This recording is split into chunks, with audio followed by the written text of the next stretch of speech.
YCP హయాంలో ఆడదాం ఆంధ్ర అంటూ సాగించిన భారీ అవినీతి ఆటపై విజిలెన్స్ విచారణ ముగిసింది. మొత్తం 40 కోట్ల రూపాయల మేరకు నిధులు దుర్వినియోగం అయినట్లు నిర్ధారించినట్లు తెలిసింది.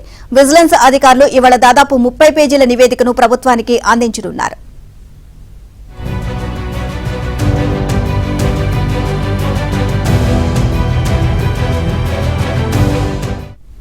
వైసీపీ పాలన చివరి ఏడాది 50 కోట్ల బడ్జెట్తో ఆడదాం ఆంధ్ర కార్యక్రమం రూపొందించారు. ఈ కార్యక్రమం పూర్తి అయ్యేసరికి ఖర్చు 100 కోట్ల రూపాయలు అయింది. ఇంత స్థాయిలో ఖర్చు ఎందుకు చేయాల్సి వచ్చింది అన్న అనుమానాలు అప్పుడే వచ్చాయి. ఒక్క దెబ్బకు 2 పిట్టలు అన్నట్లు అటు ఎలక్షన్ స్టంట్ ను ఇటు ఎలక్షన్ ఫండ్ ను దృష్టిలో పెట్టుకుని ఈ కార్యక్రమానికి రూపకల్పన చేసినట్లు అప్పట్లో వార్తలు వచ్చాయి.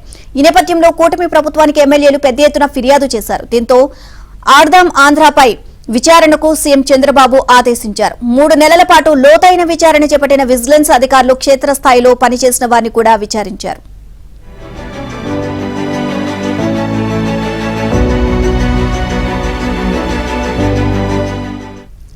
విశ్వసనీయ వర్గాల సమాచారం ప్రకారం విజిలెన్స్ విచారణలో కీలకమైన విషయాలు వెలుగులోకి వచ్చాయి. గ్రామ స్థాయిలో క్రీడలకు 10,000 కేటాయించి మరో 10,000 జేబులో వేసుకుని ఖర్చు 20,000 చూపించారు. పలు జిల్లాలో ఇలాగే ఆటలు ఆడించారు. ప్రతి స్థాయిలోనూ కేటాయింపుల కంటే 2 ఖర్చు చేశారు. చివరికి కలెక్టర్లతో కూడా ఈ కార్యక్రమం కోసం అదనంగా నిధులు కేటాయించేలా చేశారు.